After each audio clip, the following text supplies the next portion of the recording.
Tervist! Täna ootab mind ees kõige raskem võistlus olümpial. Arvatavasti ma isegi arvan, et see võib olla 50 kilomeetrit murdmaasuusatamist.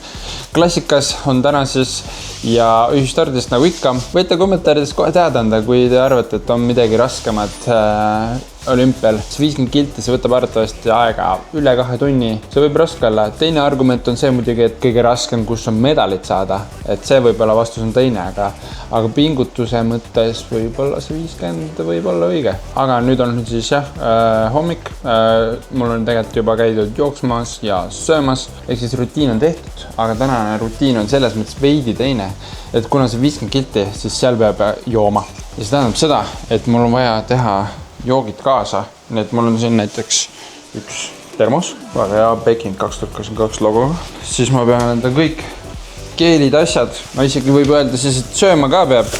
Ja mul on siin igast keele asju, mis ma siis ka hakkan võistluse ajal tarbima. Sest ma kardan, et krambid tuleb niikuinii, aga eks näis, võib-olla suudame võimalikult hiljeiselemäks lükata need. Sest täna tuleb soe päev ka veel, ehk siis see tuleb päris karm. Et see toitamine osa on ka väga tähtis täna. Ehk siis ma üritan valmis panna ennast nüüd. Ja kuna on 2 joogipunkti, siis see läheb ühte joogipunkti ja see läheb teise. Ja siis nende väikeste topsikestega toidetakse meid. Siin on siis jook, siis siin on keelid ja siis on veel siuksed nagu soola veed või kuidas öelda nende kohta, nagu võiks krampide vastu aidata. Siis ma panin igaks juhuks joogipulbrit ja seda ja siis võtan vett. Ja siin on siis sama teema, samad asjad on siin sees. Ja siis 2 joogipunkti ja nendest saab juua ja loodetavasti peab vastu lõpuni. Aga nüüd on mul kiire bussile, nii et ma jooksen bussile. Nüüd ma olen staadionile jõudnud, sain numbri ja nüüd on suusatest. Mul on 3 paari suuski, 2 nendest läheb võistluseks. Ehk siis ühega on starti ja teise saan siis poole peale ära vahetada. Nii et vaatame need suusad välja. Aga kõigepealt on küsimus, et mis suusk peab hästi. No see oli väga hea, selles mõttes ma mõtlesin, ma ei peagi seda proovima. Ma tea, kas see tuli mul siia alla nüüd ainult. Ma võtta uus parm, ma arvan, et ei tee midagi, kui ma lähen. Teen selle kurvi ka ära ja tulen sealt tagasi. Või siis tulengi siit samast tagasi. Nüüd on proovin selle ka ära siis. Tund stardin.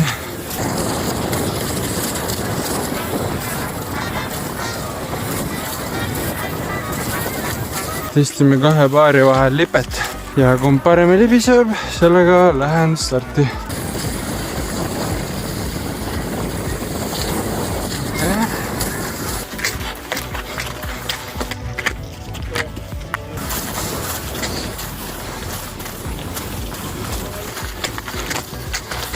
Ei ole vist nii halb, kui ta algus tundus. Nüüd on suusad välitud, ma olen soojendusel ja ega midagi läheb tüm peale. Ma palju sooja ei tee, niikuinii on soe ja pikk võistlus. Natuke tuleb ikkagi valmis olla, et kui stardist minnakse väga kiirelt minema, siis ikkagi keha jaksaks kaasa minna sellega. Paar rahvast on. Ma annaks ühekordse kaamera. Ta võiks. Ma pean riidesse minema panema. Ma rääkida ei jõua rohkem kui praegu, sest mul on 10 minti juba stardini. Aga tunne ok, eks näis. Nii vist jääb niimoodi, et nendest 2 kumb paremini peab. Sellega lähen alguses. Ja mulle tundub, et 79 on parem. Ja on aeg siis näidata 50 kilomeetri graafikuid, mõtteid, muljeid rääkida, mis rajal siis toimus. Võtame selle kohe ette, siin on terve see trenn, ehk siis terve see 50 kilomeetrit. Mu GPS näitab vähem, aga ma kardan, et eks ta vahepeal jamas veits, et ma ei usu, et siin näitab, et mina sõitsin kokku 45 kilomeetrit, see ei tundu reaalne, et see ring oli tegelikult ikkagi päris pikk, et 7,2 ja 7 korda. See on pigem ju 50,4. Ma arvan, et see GPS veits jamas, et ma selle eelmist korda, kui ma näitasin, siis oli ka aru saada. Igatahes, start läks. Ma olin päris rahulik siuke stardist. Ma teadsin, mul ei olnud täna ei olnud väga suurt pinget.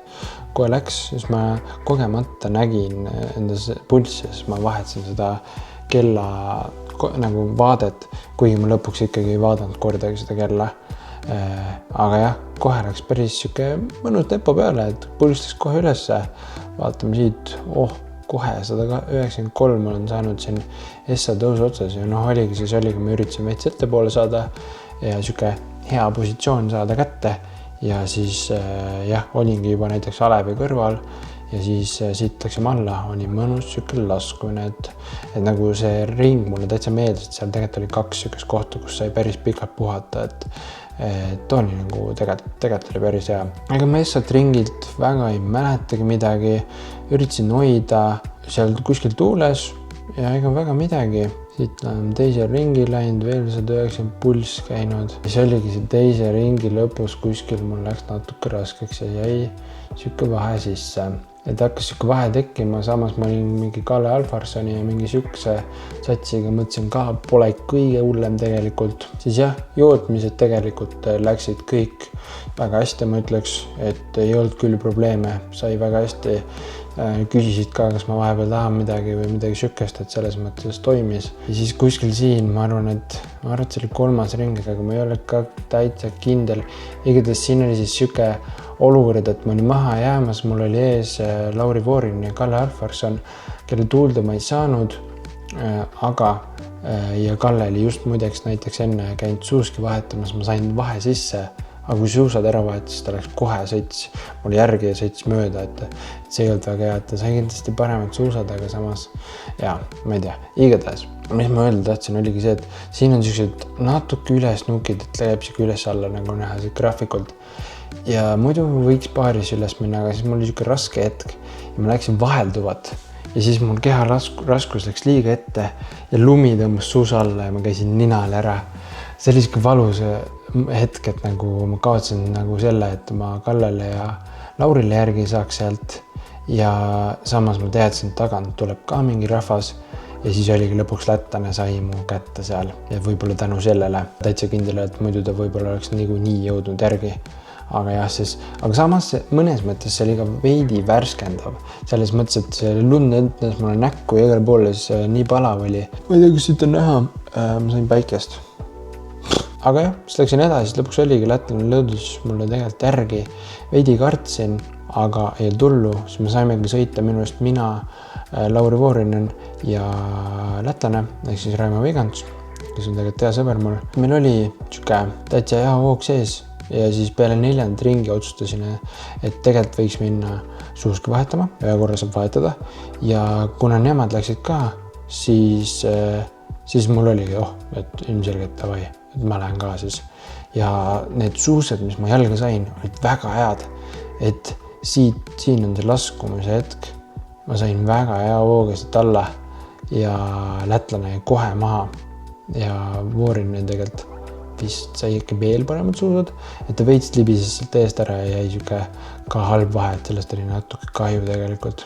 Ja see oligi peale seda, ma sõitsin üksi, kuskil siin peaks jääma siis 2 ringi lõpuni, tundsin ennast hästi, ma ei olnud veel kramp saanud, ma olin nagu ülirahul sellega juba. Tundsin tegelikult ennast hästi, et siin on näha, pulss on nagu tegelikult kogu aeg üleval, aga nende laskumistega ikkagi see on näha, 184 on tõuse otsas ja all on isegi siuke 158.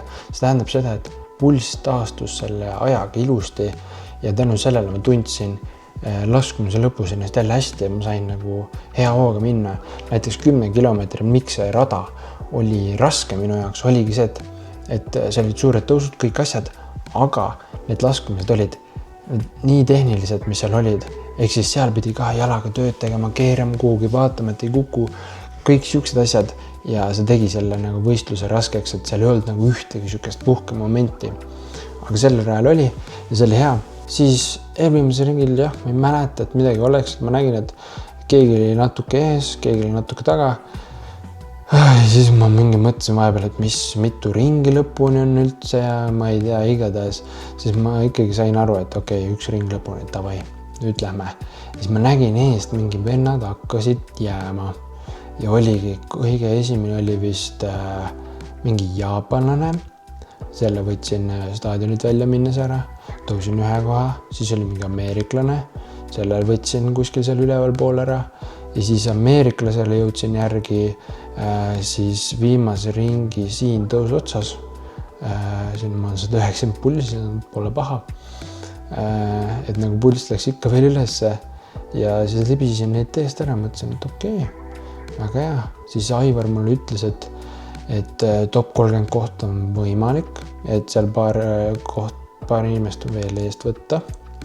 Ja sõitsin, siis kuskil siin laskumise lõpus, siin kohas ma siis nägin, et prantslased pigem liikusid aeglaselt ja no ma arvan, et kuna nad nägid, et nad ei võida, siis neil natuke oli motivatsiooni vähe ka, selles mõttes ma olen aus. Aga jah, siis siin tõusu otsas ma sain kätte ja reaalselt nad olid kahekesi kõrvuti ja ma ei saanud mööda ka, sest ma ei mahtunud kuskilt.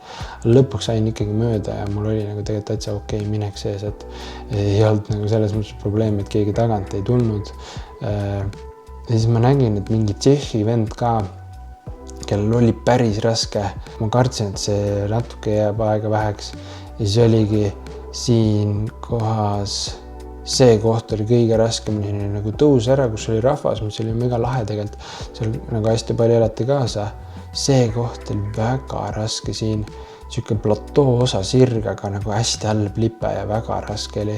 Ja siit oli laskumine ja siis sprindi tõus. Ja saate aru, ma mõtlesin, et davai, ma nüüd panin räiga hooga. Ma sain nagu kuskil siin poole peal, ma sain siukse kangi, oota, ma panen. Näe, siit on näha. Mul oli räigelt hea. 10 kilti tunnis, ma arvan, et see viimase ringil ei ole kõige hullem. Ja siis ma sain mingi räige kangi niimoodi, et nagu nii raskeks läks. Ja ma nägin, et see Tšehh ka nagu kadus ära. Ja siis 6 kilti tunnis, et siis ma ikka, seal ikka kadus see hoog täitsa ära. Aga õnneks sain lüskasin laskumisse ja sain finišisse tuldud ja 29 koht ja nagu ma olin nii läbi, aga ma olin nagu teadsin, täitsa peab rahul olema, top 30 sai tehtud, ulme raske oli, aga ma olin nagu rahul jah, ma enda asjadega, et ma ei saanud krampi. Sõitsin tõusus tempos ja ma tundsin ennast tegelikult hästi. Vaatame, mis ma siis pärast võistlust rääkisin. Ja nüüd on tehtud. Räägin siis emotsioonidest praegu. Nagu ütlesin siis intervjuus ETV-le, siis kui ma tulin siia olümpiale, siis ma ütlesin, et top 30 on see miinimum, millega võin rahul olla. See sai tehtud, sellega ma olen nagu päris rahul. Et nagu kindlasti alati saab öelda, et midagi võiks paremini, aga tegelikult täna nagu ma ei oleks oodanud elu sees sükest sõitu, sellepärast, et mul on alati, kui on üle 15 kilomeetri sõidud, mul tulevad krambid. Mul ei tulnud täna krampe. Ma olin nagu juba mingi eelviimasel ringil või viimasel ringil mõtlesin täiesti lõpp, mis toimub. Et nagu siis toitumisega või sellega on kuidagi paremaks saanud niimoodi, et täna sai suusatada normaalselt nagu ja mõnusalt niimoodi laskumistega taastus ära, sai sõita. Suusk oli ka väga hea, et nagu toimis kõik ja nagu olümpia 29 koht, nagu mina ei häbene, et see 50, seda ma ütlesin ka intervjuus, et see ei ole kindlasti, kui ma valida saaks või kui ma räägin, et mis sõitu sõita, siis see on kindlasti mu üks nagu nõrgemaid asju võiks olla, aga samas täna sõitsin kõige parema tulemuse seal. Midagi nagu super ei ole, aga ma olen rahul selles mõttes, et jah, nagu ma ütlesin, et enne siia tulekut, kui ma sõidan top 30, siis ma võin okeilt rahul olla, et vaatame ikkagi sellele hooajale tagasi. 32 oli mu parim koht, täna 29 koht. Tugev lõpp ja ma arvan, et selles mõttes võib täitsa rahul olla. Alevilt ka väga hea sõit, 15 koht. Alguses sõitsime koos veel, siis mul läks natuke raskeks. Et jah, selles mõttes ma arvan, et täitsa head emotsioonid. Hooaja alguses oli mul mõte ikkagi, et ma tahan paremini sõita, mitte selle 50, aga näiteks 10 kilomeetril ja sprindis. Ettevalmistus ei olnud ideaalne, et septembrikuu jäi vahele trennides sellepärast, et olin haige. Iga võistlusega olen siin natuke paremaks läinud ja ma arvan, et selle pealt ma selle 29. koha võtan julgelt vastu. Täitsa mõnus fight. Ma loodan, et oli huvitav vaadata ka, et see 50 on siuke pikk ja tegelikult vaheaegu saab vaadata ja kõike seda, siis tegelikult ma arvan, et ei ole küll täna millegi üle viriseda. Ja küll, nüüd ma siis vaatan, mis edasi saab. Lähen äkki suusatama veits. Nagu ma tulin nüüd suusatama ja ma mõtlen, et miks ma seda tegin? Ma ei leia ühtegi põhjust, miks ma tegin seda. Ma olen tagasi boksi nüüd. Ma suusatasin tegelikult 2 minutit juba, see on päris hea. Taastav tehtud. Hakkasin siin päris kaua suuski ja hakkab vaikselt tundma andma, et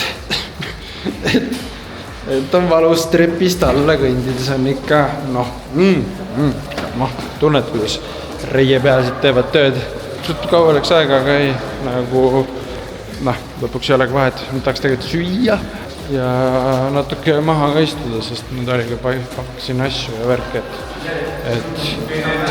on vaja ikkagi, võtan siit üldse joogi ka veel tee peale, et nüüd on vaja taastuda, vaatame äkki saame massaaži või midagi, aga nüüd tahaks süüa, no nüüd ma lähen küll, võtan pitsat, võtan kokat, vaatame, kas põhivend jõuab sellele bussile samale bussile, mis mina, või siis läheb järgmisele. Ehk siis jah, selline sai see 50 kilomeetrit, tuli päris huvitav, isegi mõnes mõttes võiks öelda, et kergem, kui ma ootasin sellel hommikul, aga samas 50 kilomeetrit, see ei ole kunagi kerge ja nagu nägite pulsigraafikutest ja kõigest, siis jah, oli päris karm võistlus. Aga nüüd minu jaoks on võistlused küll läbi, aga olümpia kohta tulevad veel 2 videot. Homme tuleb siis pinnide kollektsiooni video ja peale seda kokkuvõttev olümpia video.